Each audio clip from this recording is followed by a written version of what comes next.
جو ہرقل بادشاہ تھا روم کا، عیسائی مذہب سے تعلق رکھتا تھا، اس کو بھی آپ صلی اللہ علیہ وسلم نے حضرت دحیہ کلبی رضی اللہ تعالیٰ عنہ کے ذریعے سے دعوت اسلام کا خط لکھا، اور جب یہ خط پہنچا تو اس خط پہنچنے سے پہلے وہ اپنے کسی کام سے بیت المقدس آیا ہوا تھا، اور بیت المقدس میں قیام کے دوران ایک رات وہ کھلے آسمان کے نیچے سویا ہوا ہے اور علم نجوم سے مناسبت رکھتا تھا، تو ستاروں کے اندر اس نے رات کو دیکھا تو کیا دیکھتا ہے کہ ایک قوم ہے ختنہ کرانے والی، ان کا ایک بادشاہ اٹھا ہے اور وہ پوری دنیا پر غالب آ گیا ہے۔ تو جب اس نے یہ نجوم کے ذریعے، ستاروں کے ذریعے بات دیکھی تو وہ پریشان سا ہو گیا۔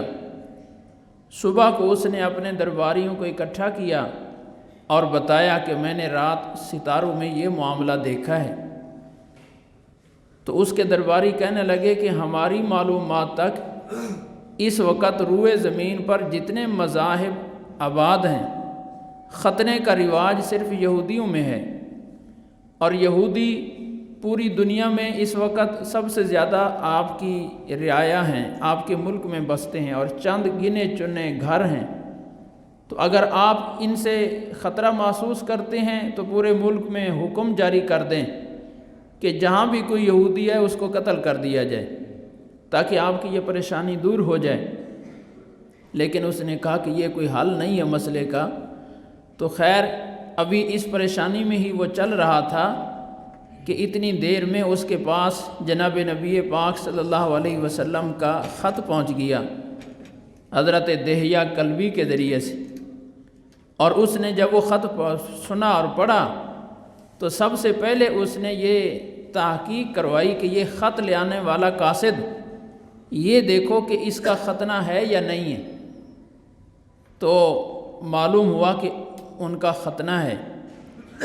پھر اس نے پوچھا کہ یہ ختنہ آپ کے علاقے میں صرف آپ کا ہے یا رواج ہے؟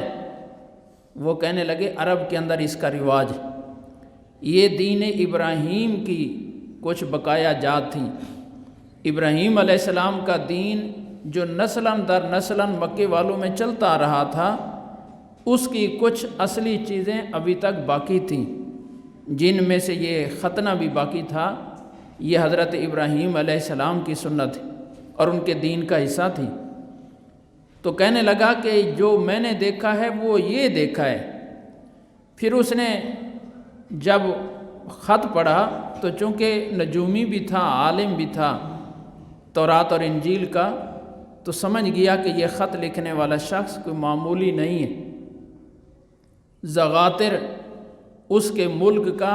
اور اس وقت عیسائی دنیا کا سب سے بڑا پوپ تھا، زغاتر نامی۔ اس نے حضرت دحیہ کلبی کو وہی خط دے کر اس زغاتر کے پاس بھیجا کہ یہ خط جا کر ان کو دکھاؤ اور خط بھیجنے والے کے احوال بھی سناؤ۔ وہ جب اس کے پاس پہنچے تو اس نے جب وہ خط پڑھا اور نبی پاک صلی اللہ علیہ وسلم کے حالات سنے تو حضرت دحیہ کلبی سے کہا آپ تھوڑی دیر بیٹھے، میں آتا ہوں۔ وہ گھر گیا اور سفید غسل کیا، سفید لباس پہنا اور باہر آیا اور کہا کہ مجھے کلمہ پڑھائیں، محمد صلی اللہ علیہ وسلم کی امت میں داخل کریں۔ حضرت دحیہ کلبی نے اس کو کلمہ پڑھایا، وہ مسلمان ہوا، اور وہ پھر باہر نکلا اور اپنی عیسائی برادری کو جمع کیا اور کہنے لگا کہ جس آخری نبی کی بشارات ہم نے سنی ہوئی ہیں الحمدللہ وہ ظاہر ہو چکے ہیں، اور میں نے ان پر کلمہ پڑھ لیا ہے۔ تمہیں بھی دعوت دیتا ہوں کہ تم بھی ان کے مذہب کو قبول کر لو۔ بس اس کا یہ دعوت دینا تھا کہ عیسائی اس پر ٹوٹ پڑے، حالانکہ وہ ان کا سب سے بڑا مقبول ترین مذہبی پیشوا تھا، لیکن موقع پر ہی انہوں نے اس کو قتل کر دیا۔ حضرت دحیہ کلبی یہ ماجرا دیکھ کر واپس آئے۔ ہرقل نے تاکید کی ہوئی تھی کہ جو وہ جواب دے آپ نے واپس آ کر مجھے بتانا ہے۔ تو جب یہ صورتحال دیکھی اور آ کر بتائی تو دہیہ کلبی نے کہا کہ ماجرا میرے ساتھ بھی یہی ہونا ہے۔ میں اندر سے جانتا ہوں کہ یہ بھیجنے والے خط بھیجنے والے نبی ہیں، لیکن کیا کروں، میں تمہیں دکھانا چاہتا تھا کہ لوگوں میں اس کی محبت، چونکہ وہ مذہبی پیشوا ہے، میں ایک بادشاہ ہوں اور لوگوں کے دلوں میں عظمت مذہبی پیشوا کی زیادہ ہوا کرتی ہے۔ جب اس کے ساتھ یہ حشر ہوا ہے، اگر میں ایمان لاتا ہوں تو میرے ساتھ بھی حشر ہوگا۔ خیر اس نے کوشش کی، پہلے اس نے حضور صلی اللہ علیہ وسلم کے حالات زندگی معلوم کرنے کے لیے حضرت ابو سفیان سے ملاقات کی، جو اتفاقاً اس وقت تجارت کے لیے وہاں گئے ہوئے تھے حضرت ابو سفیان، اور اس نے تقریباً 11 سوال کیے ہرقل نے ابو سفیان سے اور ان کے ساتھیوں سے نبی پاک صلی اللہ علیہ وسلم کی ذات گرامی کے سلسلے میں، اور بڑے جچے تلے الفاظ میں، انتہائی مختصر انتہائی جامع سوالات۔ ان میں سے ایک سوال عجیب یہ بھی کیا کہ اس ہستی نے آج تک کبھی جھوٹ بولا جس نے نبوت کا دعویٰ کیا ہے؟ جھوٹ بولنے کی تہمت ہے ان پر۔ تو ابو سفیان ہر سوال کا جواب صحیح صحیح دیتے جا رہے ہیں، اور اس لیے دیتے جا رہے ہیں کہ لوگ کیا کہیں گے کہ ابو سفیان نے جھوٹ بول دیا اتنا بڑا ہو کر۔ صورت نہیں سمجھ آ رہی، کوئی ذریعہ نہیں مل رہا کہ دشمن کی تعریف کرتا جا رہا ہوں۔ حضور صلی اللہ علیہ وسلم اس وقت ابو سفیان کے سب سے بڑے دشمن تھے، دشمن کی تعریف کر رہا ہوں، حالانکہ مجھے مذمت کرنی چاہیے لیکن مذمت کا کوئی موقع نہیں مل رہا۔ تو جب اس نے یہ سوال کیا کہ کبھی جھوٹ بولنا ثابت ہوا اس کے اوپر، تو ابو سفیان نے کہا کہ اس کا ایک دعویٰ میں آپ کے سامنے رکھ دیتا ہوں، آپ خود ہی فیصلہ کر لیں کہ اس نے کبھی جھوٹ بولا ہے یا نہ۔ اس کا دعویٰ یہ ہے کہ ایک رات میں مکہ مکرمہ میں سویا ہوا تھا اور مجھے آ کر اٹھایا گیا، بیت اللہ میں لایا گیا، میرا سینہ چاک کیا گیا، اور پھر مجھے وہاں سے سفر شروع کرایا گیا۔ میں بیت المقدس آیا، اور پھر یہاں سے پہلے آسمان پر، پھر دوسرے پر، تیسرے پر، آگے آسمانوں پر، پھر جنت کی سیر، دوزخ کا معائنہ، اور اللہ تعالیٰ سے ملاقاتیں بار بار، اور پھر واپس آیا۔ صبح کو پھر بیت المقدس آیا، یہاں نماز پڑھائی، اور پھر میں مکہ مکرمہ آ گیا۔ اور وقت کتنا لگا؟ تھوڑا سا، رات کا تھوڑا سا حصہ، حالانکہ اس دور کی تیز سواریوں کے اعتبار سے بھی تقریباً 1 مہینے کا سفر تھا مکہ مکرمہ سے ملک شام۔ تو یہ اس کا دعویٰ ہے، آپ خود فیصلہ کر لیں کہ اس نے کبھی جھوٹ بولا ہے یا نہ۔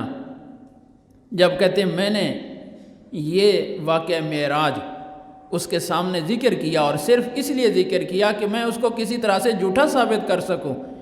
کہ ہے کوئی عقل میں آنے والی بات۔ تو جب یہ واقعہ میں نے بیان کیا تو بیت المقدس کا خادم، بیت المقدس کا نگران، وہ اتفاقاً وہاں موجود تھا۔ جب اس نے میری زبان سے یہ حضور صلی اللہ علیہ وسلم کا واقعہ معراج سنا تو وہ جلدی سے چونکا اور کہنے لگا کہ اگر یہ بات آپ سچ کہہ رہے ہیں تو آج ایک میرا مسئلہ حل ہو گیا۔ یہ وہ کیا کہتے ہیں؟ جو تاریخیں آپ بتا رہے ہیں اس کے دعوے کی، انہی دنوں کی بات ہے کہ میں روزانہ رات کو ایک وقت مقرر کیا ہوا ہے، بیت المقدس کے دروازے بند کر دیتا ہوں۔ تو اس رات میں نے جب بیت المقدس کے دروازے بند کرنے شروع کیے تو ایک دروازہ مجھ سے بند نہیں ہو رہا، اڑ گیا۔ بہت زور لگایا، دروازہ نہیں ہل رہا، ساتھی باہر سے بلائے، لوگ دھکا لگائیں، لیکن دروازہ اپنی جگہ سے ہلتا ہی نہیں جیسے پہاڑ ہو۔ میں نے مستری کو بلایا تو اس نے آ کر دیکھا کہ یہ دروازے کے اوپر چھت بیٹھ گئی ہے، وزن آ چکا ہے، اب یہ پوری چھت اوپر اٹھانی پڑے گی، لمبا کام ہے، اس لیے رات کو اب یہ ہونا ممکن نہیں ہے، آپ اس کو ایسے ہی رہنے دیں، صبح ہوگی تو دیکھیں گے۔ صبح جب میں یہاں آیا، دروازہ کھول کے چلا گیا تو دیکھا کہ باہر مسجد کے دروازے کے باہر جانور باندھنے کی جیسے کوئی نشان ہے، کہ جیسے کسی نے آ کر رات جانور باندھا ہے۔ اور مسجد کے اندر کوئی آیا ہے، اب میں نے آ کر دروازہ بند کیا تو بڑی آسانی سے بند ہو گیا، کوئی چھت نیچے نہیں ہے، کچھ نہیں ہے۔ تو میں نے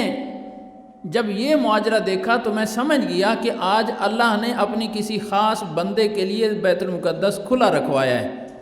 یہ اللہ کی طرف سے ہوا تھا۔ اس دن سے میں پریشان تھا کہ یہ اللہ نے بیت المقدس کس کے لیے کھلوایا۔ آج تب جب تو نے یہ واقعہ اس کا ذکر کیا ہے تو اس کا معنی یہ کہ یہ اس دن وہی تشریف لائے ہیں اور اس کے لیے اللہ نے یہ بیت المقدس کھلا رکھوایا ہے۔ تو ابو سفیان کہتے ہیں میں تو اس کا جھوٹ ثابت کرنے کے لیے واقعہ معراج کو بیان کیا تھا، لیکن وہ الٹ ہو گیا کہ اس کی تصدیق کرنے والا موقع پر مل گیا کہ واقعتاً ایسا ہوا ہے اور وہ یہاں تشریف لائے ہیں۔ تو حضور صلی اللہ علیہ وسلم کا تذکرہ اور چرچا، یہ چاہے عالم تھا ہرقل، لیکن اس نے حضور صلی اللہ علیہ وسلم کا غلبہ ستاروں کے ذریعے دیکھا۔ جیسے میں نے گزشتہ جمعوں میں انبیاء علیہ السلام کی بشارات سنائیں، ان کی امتیوں کی بشارات سنائیں، علماء انجیل کی اور علماء تورات کی، تو اللہ تعالیٰ نے ہر طبقے کی زبان سے چرچے کروائے، چاہے وہ نبی ہیں، چاہے وہ یہودی ہیں، عالم ہیں، حتیٰ کہ نجومی ہیں، سب کے ذریعے سے اللہ نے اپنے پیارے نبی صلی اللہ علیہ وسلم کی آمد کے چرچے کروائے کہ یہ وہ ہستی ہیں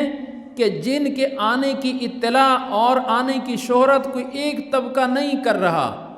جتنے طبقات ہیں وہ سب خبر دے رہے ہیں کہ ایک عظیم ہستی آ رہی ہے۔ اور حضور صلی اللہ علیہ وسلم کو اللہ تعالیٰ نے ایک کامل دائمی دین دے کر بھیجا ہے، کامل بھی ہے، دائمی بھی ہے، اور یہی معنی ہے ختم نبوت کا، یہی معنی ہے ختم نبوت کا کہ آپ صلی اللہ علیہ وسلم خاتم النبیین ہیں۔ خاتم النبیین کا عام طور پر ہم معنی کرتے ہیں آخری نبی، کہ جس کے بعد اب کوئی اور نبی نہیں آئے گا، یہ معنی ٹھیک ہے، یہی معنی ہے، لیکن اس خاتم النبیین کی کچھ برکات ہیں جو اس امت کو اس حضور صلی اللہ علیہ وسلم کے منصب کی وجہ سے عطا ہوئی ہیں، یہ ایک الگ موضوع ہے۔ اور اس ختم نبوت کے کچھ تقاضے ہیں وہ جو اس امت سے کیے جا رہے ہیں اور اس امت سے مطلوب ہیں۔ جب ہم اپنے نبی صلی اللہ علیہ وسلم کو خاتم النبیین مانتے ہیں، افضل الانبیاء مانتے ہیں، تو اور ہمیں وہ برکات بھی مل رہی ہیں اور مل چکی ہیں جو ختم نبوت کی وجہ سے اللہ پاک نے اس امت کو عطا کی ہیں، تو ہم سے مطالبہ ان تقاضوں کو پورا کرنے کا ہے جو ختم نبوت کی وجہ سے نبی پاک صلی اللہ علیہ وسلم کے ذریعے سے اس امت سے کیا جا رہا ہے۔ کیا معنی ختم نبوت کا؟ کہ یہ دین اب قیامت تک چلے گا۔ اب یہ دین قیامت تک چلے گا، اس کا مطلب یہ ہے کہ یہ دین پرانا نہیں ہوگا، یہ دین محرف نہیں ہوگا، اس میں تحریف نہیں ہوگی، اور یہ دین ناکافی نہیں ہوگا، اور نجات کا ذریعہ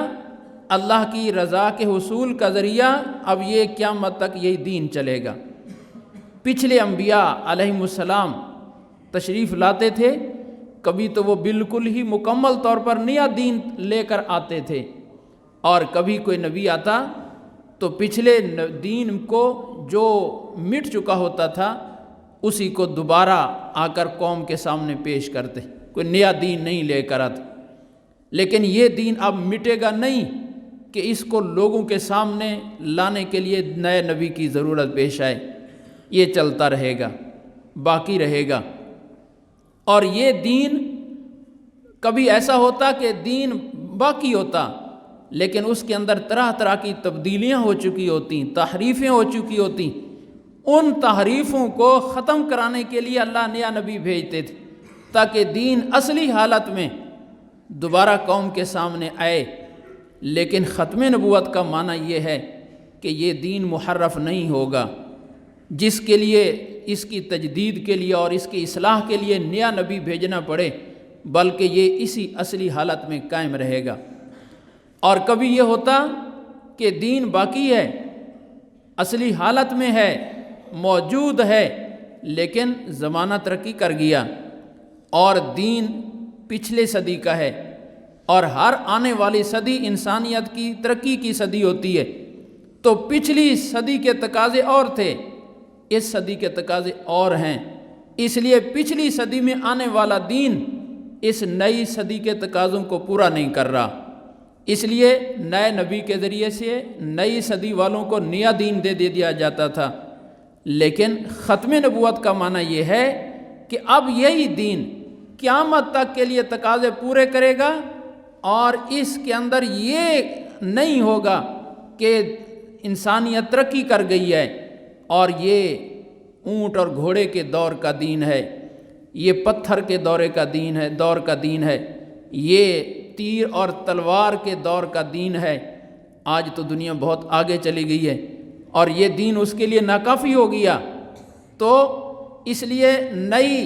انسانیت کے لیے، ترقی یافتہ انسانیت کے لیے ترقی یافتہ دین چاہیے، جیسے آج کل ایک شوشہ چھوڑا جا رہا ہے۔ تو ختم نبوت کا معنی یہ ہے کہ یہ دین ناکافی نہیں ہوگا، جتنا بھی انسانیت اب ترقی کرے گی یہ ہر ترقی کے لیے یہی دین اس کی ضروریات پوری کرنے کے لیے کافی ہوتا جائے گا۔ تو یہ دین باقی بھی ہوگا، اپنی اصلی حالت پر بھی ہوگا، اور زمانے کی ترقی سے اس کے اندر یہ صلاحیت بھی رہے گی کہ ہر آنے والے نئے مسئلے کو یہ حل کر سکے۔ یہ ہے تقاضے ختم نبوت۔ تو پھر اس کا مطلب یہ ہے کہ ہر دور کے لوگوں نے اسی دین پر ہی عمل کرنا ہے، اور ان کی نجات اسی دین کے اندر ہے، اور ان کی بقا اسی دین کے اندر ہے، اور یہ دین اب دنیا کی بقا کا ذریعہ ہوگا۔ ختم نبوت کا معنی یہ ہے، اس لیے کہ اللہ کا قانون ہے کہ ہم کسی قوم کو عذاب نہیں دیتے جب تک کہ رسول نہ بھیج لیں۔ تو اس کا مطلب یہ ہوا کہ اللہ نے یہ طے کر لیا ہے کہ میں زمین کو سچے دین سے خالی نہیں رکھوں گا، اور جس دن میں نے زمین کو آسمانی سچے دین سے خالی کر دیا، اس کا مطلب یہ کہ اب میں قیامت قائم کرنا چاہ رہا ہوں، پھر دنیا کو ختم کرنا چاہ رہا ہوں۔ اس لیے جب انسانیت شروع ہوئی، دین ساتھ ہی شروع ہو گیا۔ آدم علیہ السلام پہلے انسان بھی ہیں، آدم علیہ السلام پہلے نبی بھی ہیں۔ تو اللہ نے انسانیت اور دین کو اکٹھے شروع کیا ہے، بتانے کے لیے کہ کوئی دور انسانیت کا دین سے خالی نہیں رہے گا۔ اب اگر نبی پاک صلی اللہ علیہ وسلم کا دین دنیا میں نہ ہو اور کسی دین نے آنا نہیں ہے، تو جب یہ دین ختم ہو جائے گا، اس کا معنی ہے کہ دنیا ختم ہوگی۔ تو یہ دنیا کی بقا کا ذریعہ ہے، اس کے بقا سے دنیا کی بقا ہے، اور یہ دنیا کے لیے کافی ہے، اور یہ مٹتا بھی نہیں، اس میں تحریف بھی نہیں ہوتی، یہ ناکافی بھی نہیں ہوتا۔ اس میں اللہ نے کون سی ایسی چیز رکھ دی ہے کہ یہ ساری خوبیاں اس کے اندر آ گئی ہیں؟ وہ چیز یہ رکھی کہ اس دین کی بنیاد کلام اللہ پر ہے، قرآن مجید پر ہے، اس کا ماخذ، اس کی اصل قرآن پاک ہے۔ اس لیے یہ دین ناکافی نہیں ہو رہا، مٹ نہیں رہا۔ آج تک کسی دین کی بنیاد اللہ نے اپنی کلام پر نہیں رکھی، یہ پہلا اور آخری دین ہے جس کی بنیاد اللہ نے اپنی کلام پر رکھی ہے، قرآن پاک پر۔ اور اللہ کا کلام اللہ کی صفت ہے، اللہ زمانے سے پاک ہے، زمانے سے پاک ہے۔ میری عمر 40 سال ہو گئی، 50 سال ہو گئی، 60 سال ہو گئی،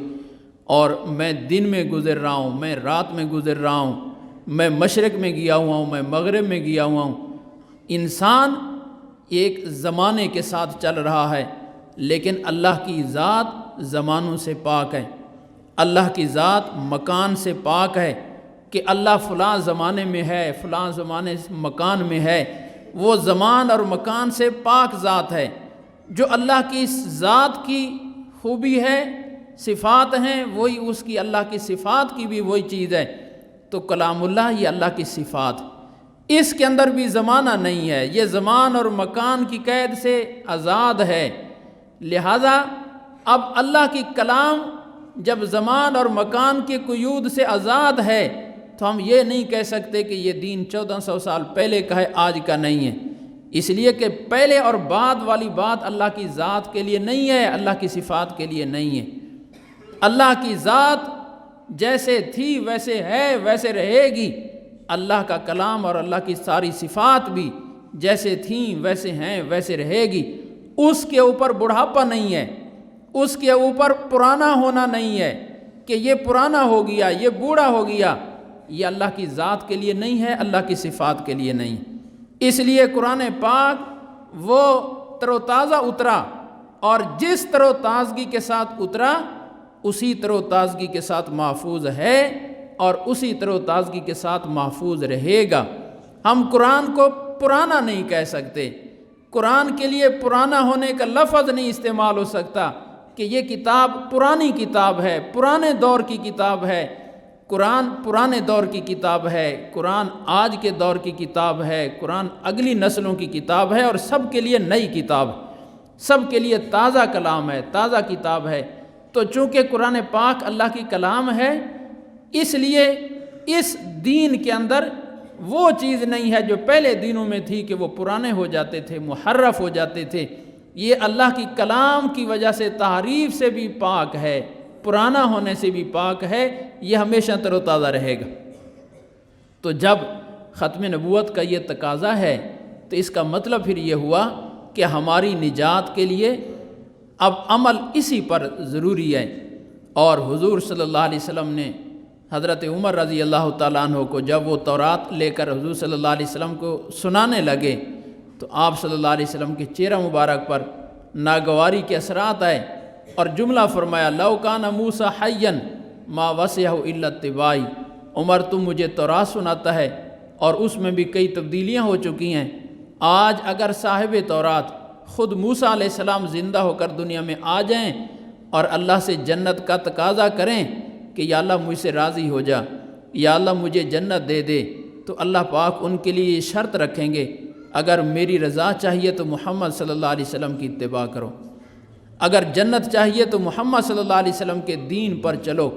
موسیٰ علیہ السلام جن کے ذریعے سے لاکھوں لوگ جنت میں جائیں گے، اگر وہ آ جائیں میری اتباع کے بغیر ان کو اللہ کی رضا نہیں ملے گی، جنت نہیں ملے گی۔ تو آج مجھے تم تورات سناتے ہو، اور یہ جملہ کوئی فرضی نہیں تھا، مبالغہ نہیں تھا، حقیقت پر مبنی ہے۔ اس لیے کہ ہم مسلمانوں کا عقیدہ ہے کہ عیسیٰ علیہ السلام آسمان پر زندہ موجود ہیں اور ایک دن اتریں گے، اور جب وہ اتریں گے اس دور میں محمد صلی اللہ علیہ وسلم کا دین چل رہا ہوگا، حالانکہ وہ خود صاحب شریعت نبی ہیں، اور ان کی شریعت کی وجہ سے کتنے لوگ حضور صلی اللہ علیہ وسلم کی بعثت سے پہلے والے عیسائی، کتنے عیسائی جنت پا چکے ہیں، لیکن عیسیٰ علیہ السلام اب اپنی شریعت نہیں چلائیں گے، اپنی شریعت پر عمل نہیں کریں گے،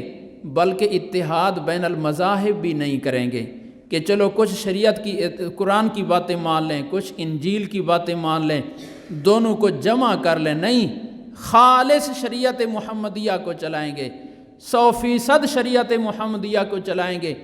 ذرا برابر بھی اپنی شریعت کی لحاظ نہیں رکھیں گے کہ یہ چیز میری شریعت میں حلال تھی یا حرام ہے، میں دونوں کو کسی طرح سے اکٹھا کر لوں، مکمل طور پر شریعت محمدیہ کو چلائیں گے، پوری دنیا میں اسی کو رائج کریں گے، غالب کریں گے، اور ان کے وجود سے دین ایک دفعہ پھر پوری دنیا پر غلبہ پائے گا، اور یہی کلمہ پڑھیں گے، اور جنت قیامت والے دن جنت میں یہی کلمہ پڑھتے ہوئے جائیں گے، لا الہ الا اللہ محمد رسول اللہ۔ حالانکہ ان کے کلمہ پڑھنے والے لا الہ الا اللہ عیسیٰ روح اللہ کا کلمہ پڑھتے ہوئے جنت میں جا رہے ہوں گے، عیسیٰ علیہ السلام اپنے کلمے سے جنت میں نہیں جائیں گے، حضور صلی اللہ علیہ وسلم کے کلمے سے جنت میں جائیں گے۔ اللہ نے اتنے بڑے نبی عطا فرمائے، تو اب وہی دین آج بھی چل رہا ہے، اس لیے اس دین کا تقاضا یہ ہے کہ ہمارے لیے اللہ کی رضا کے لیے اور کوئی راستہ نہیں رہا سوائے اس شریعت کے، سوائے اس شریعت کے۔ آج کا مسلمان اپنے نبی صلی اللہ علیہ وسلم کے دین کی قدر نہیں پہچان رہا۔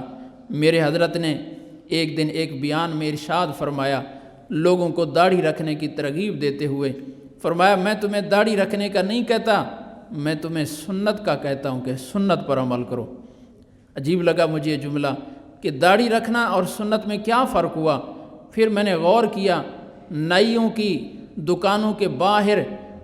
پہلے سر کے بالوں کی کٹنگ کے کئی ڈیزائن لگے ہوتے تھے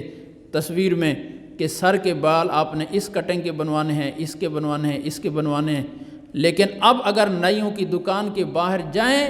تو داڑھیوں کے بھی کئی ڈیزائن لگے ہوئے ہیں کہ آپ نے اس ڈیزائن کی داڑھی کی کٹنگ کروانی ہے،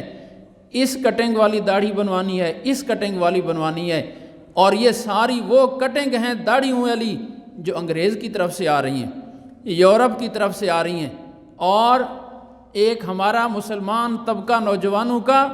کثرت کے ساتھ چھوٹی چھوٹی داڑھیوں والا، کو اس کٹنگ والی داڑھی، کو اس کٹنگ والی داڑھی،